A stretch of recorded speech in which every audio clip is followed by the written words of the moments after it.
Hey Matt. Joe, how's it going, man? What's up, my man? How you living? Oh, we're getting through it. I was just looking at our history. This is our third time's a charm. We hooked up in 16, and then we got Okay, in under the tape in 19 before the world went goofy. okay, So we're officially in post-pandemic times here, catching up. there it is. Oh wow, so 2016, that was Trio Pacific. That was Let the me. first time we did it. Yeah. Okay, Um, cool. yeah, that was it. Yeah, and we really kind of delved more into your life and history and all of that, and then I think it was in May of 2019 we hooked back up. So it's Okay, cool. and the I guess the beauty, the outgrowth of being involved with uh doing interviews now is that we can see each other through Zoom. The technological Technicolor code. I, It's I like was that. just thinking about that, man, because I had no idea what you looked like or anything. Yeah. Yeah, it's cool. Well, I remember that movie Tobey Maguire was in, Pleasantville. Remember when it went from black and white to color? I Did you don't know ever if I see that? saw it. I think I've seen pieces. Like my wife will be watching it, and I'll like, Yeah. yeah, Yeah, I but never I don't think I saw it from cover to cover, but I yeah, remember how everything got to be color, and I feel like that now when I interview musicians. I'm like, I get to finally see who you are and we get to yeah. interact. Yeah, it is actually cool. Yeah, like Yeah. for these purposes, I like it a lot. Yeah. Like sometimes it's like, other stuff. It's like, does this need to be on here? But it's very cool for this. Yeah, Yeah, totally. yeah. Well, man, it's great to catch up with you. And before we get into Lion Dance, which I really dug, I want to know, you know, speaking of COVID, as a musician, I mean, it affected all of us and turned everything sideways and upside down and everywhere. How did you ultimately survive it as a musician that time period, that 4 year time period? And did it influence this album? So I'm sure it influenced this one and the previous one, with Love and Sadness. That was sort of like my COVID writing project, I guess. That was a quartet um, recording. Actually, same personnel, Walter Smith III on tenor saxophone, Larry Grenadier on bass, but just with the addition of Taylor Eichste on piano. And I guess this would have been like maybe May 2020, something like around that time. Um, I got a call from this organization called Chamber Music America, uh, that I got this composition grant, from them. It's like through Doris Duke Foundation, which was for me kind of like perfect timing because uh, it was been a couple months and I was trying to figure out what was going on. Just a lot of teaching on Zoom and no gigs, and um, I don't know. I didn't feel like I was really writing anything of substance, so that kind of forced me to do something. So I was writing a lot because I just had a lot of time on my hands. I was composing every day, writing for that project, and then as part of that grant, um, you do premieres, which were like probably March 2021.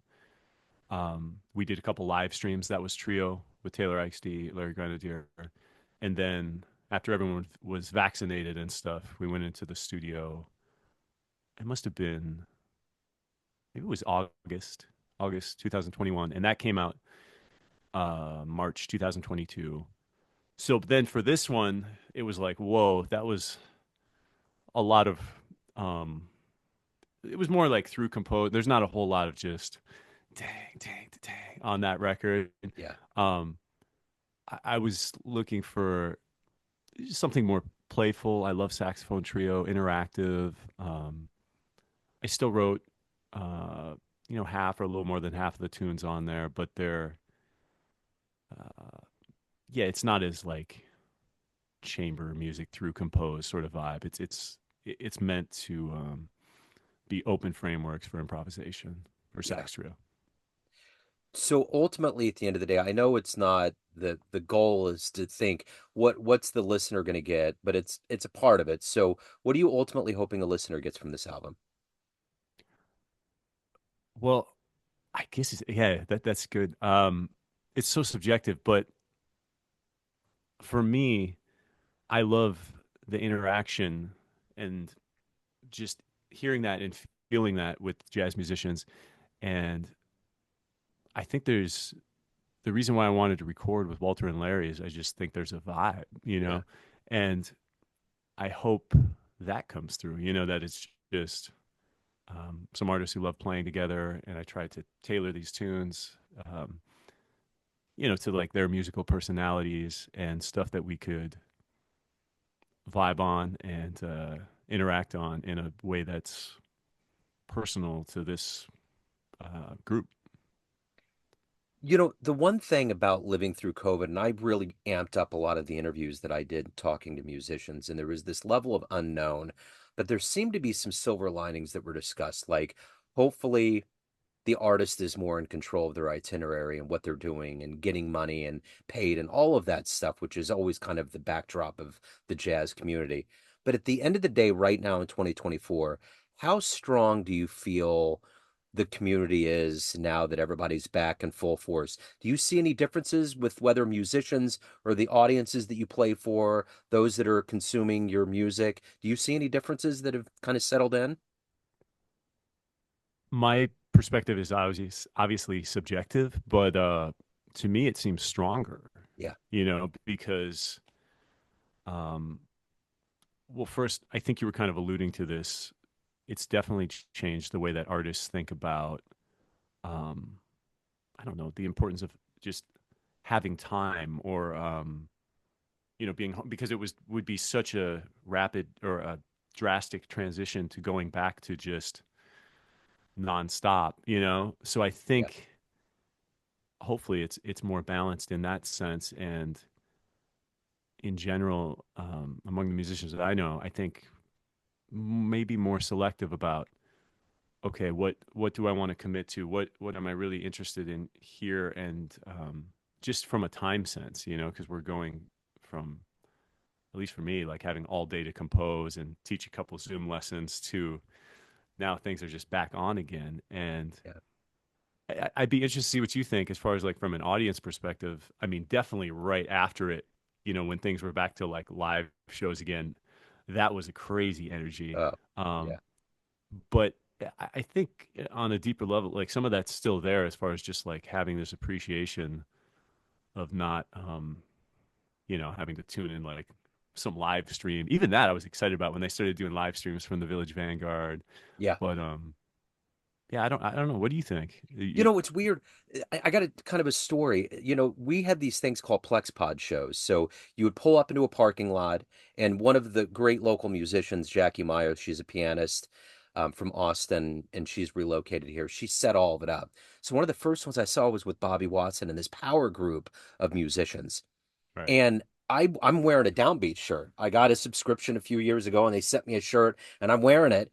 And I walk by this kind of country dude with his daughter and he's kind of like, "Hey, what's Downbeat?" And I'm like, I'm wondering if it's a joke. I almost feel like I'm at a Trump rally. Like, what's going on here?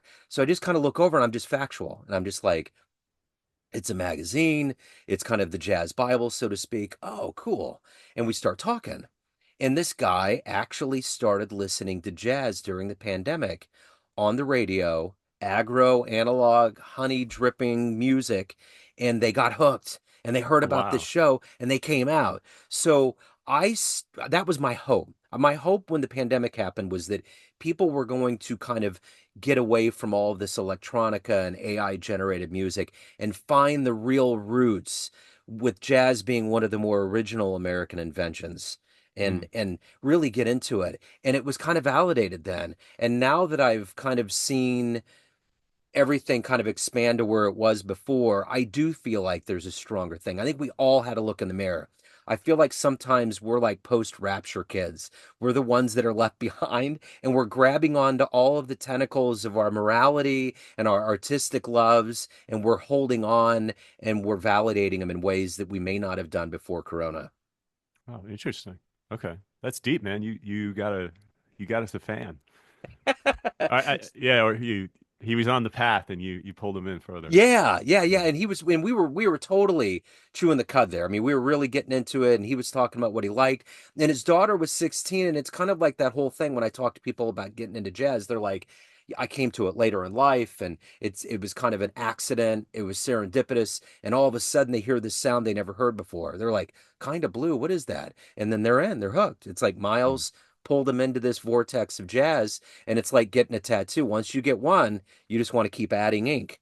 And that's kind of the way jazz is. You get into that bebop rabbit hole, and then it just expands out. I like that. I never thought about it that way. Yeah. Yeah. Yeah. So it's good. So speaking of live shows, what are you doing to promote this album? What's going on with you and the band? So we're gonna do a record release next month, November 19th. This is sort of like, these guys. It's hard to get Larry Grenadier and Walter Smith in the same place at the same Yeah. time. So we sort of had like one date where Walter could make it down from Boston, and Larry had time before he's going out on the road with Charles Lloyd. So we're gonna do a record release gig, but we're not doing like a big tour or anything for this. But I've kind of been doing some writing, getting into like these next couple projects. Actually, one of you mentioned Trio Pacific that we talked about whatever 8 years ago. Yeah. It's time for a volume two there. So that's gonna be one of them, and then I've got another one in mind too. So yeah, we'll do the record release next month. Kind of seal up the chapter on this one, and then yeah, it's on to the next. That's always a weird thing from a jazz journalistic standpoint. By the time we talk, you're already like, yeah, this happened a long time ago. Like, Yeah, because you're already, I mean, it's the line just keeps drawing straight forward, so you're already moving on to the next thing. But talking about being around these legends in the studio, you have to keep learning from these guys. Is that always kind of a fascinating process to be with legends and luminaries in the studio and learning from them all the time? yeah, I love that.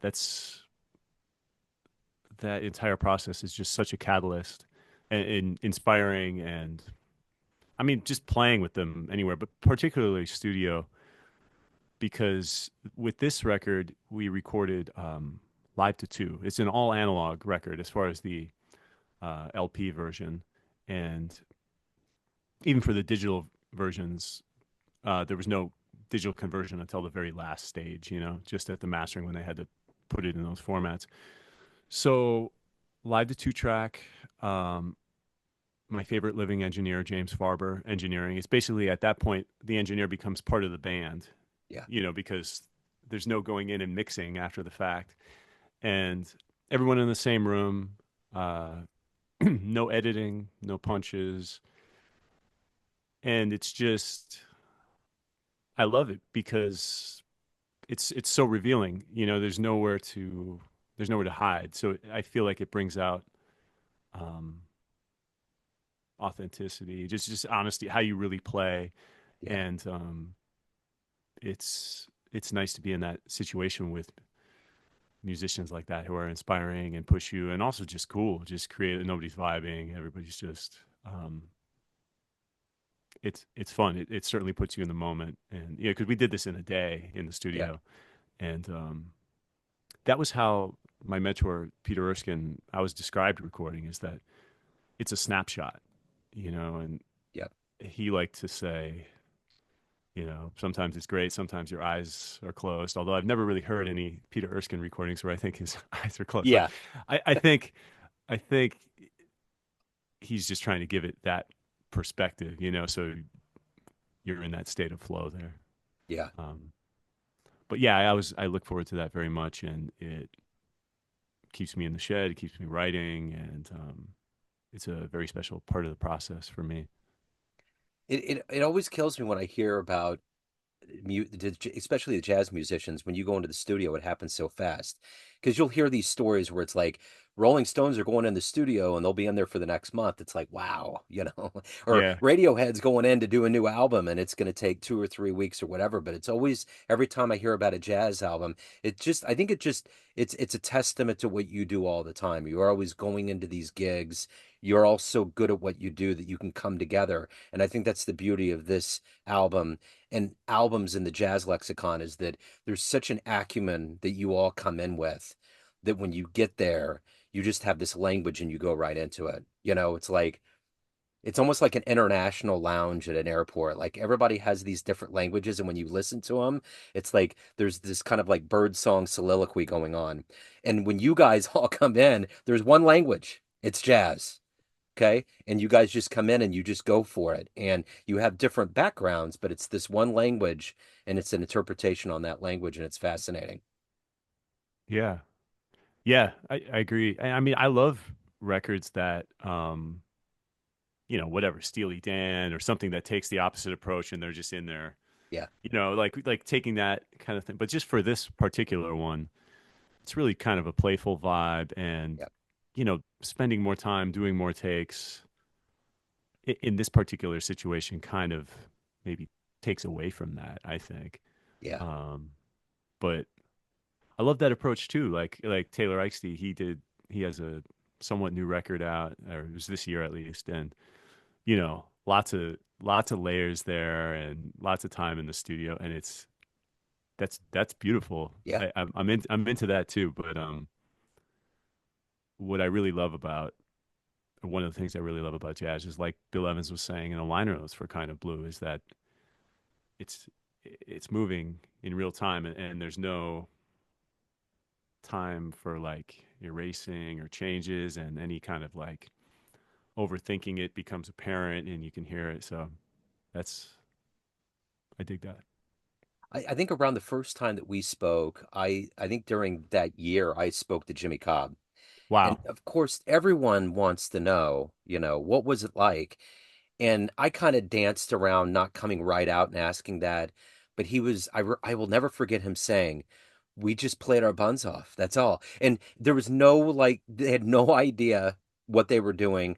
And I've talked to some of these legends and luminaries, like Chuck Israel at one point. I was like, "Were you guys cognizant that you guys were all hopping around and playing and doing this, that you were creating this emblematic era of jazz that was going to become absolutely golden?" And he was like, "We had no idea." It's like Oh, they were inside the peanut butter jar and didn't see the label. They were just doing their thing, and it just turned out the way it was. And I think that's the beauty of it. It's just, that's it. This is what you get. yeah. That is beautiful, man. Did Jimmy Cobb say anything about like when he switches the sticks? I read in the book about it. Like he said he almost was going to stop on that take. Um but then when you hear the record like you love it. Yeah. Or I love it. Yeah, yeah. And that was just interesting that Yeah. He kind of he peeled felt back like it some was of the, kind of like loud on it, but it's exciting. yeah, totally. Yeah, he peeled back the layers of nuance that was going on. Man, it's been so long ago. I need to revisit that because it was so fun. And I remember it was one of the earlier interviews, and I was just like, I can't believe I'm talking to the dude that made the most iconic album of all Right, time. right. And he was just so laid back and like matter of fact and just like talking about the session. And Yeah. yeah. I I guess I wouldn't expect it any different, but it was cool to dig into it. So, speaking of sessions, speaking of live, if anyone wants to catch you guys live in the show on the 19th, or they want to pick up this album in the best format that will benefit you, any of the good business, where do they go? MattSlocumJazz.com. As far as the LPs, the digital recording and the CDs are available through Sunnyside Records. Um, I think SunnysideRecords.com, or they have like a Bandcamp page and stuff like that. So, or they're wherever they put them on Amazon and stuff like that. But the records, the LPs are kind of like, uh, I mean, Sunnyside they help with distribution and stuff on that, but those are kind of my babies. So those are available directly through the website Yeah, mattslocumjazz.com. that's the way to Or do it. they will be. Its official release date is November 1st. Yeah, It just arrived. there we go. Yeah, That's yeah. it. So yeah, they'll be up there soon. I love it. Matt, it's always so great to catch up with you. Thank you, sir. We get to see each other in live living color. Good luck with the release, and I'm sure we'll catch back up down the line. Thanks so much, Joe. Appreciate you Cool. having me.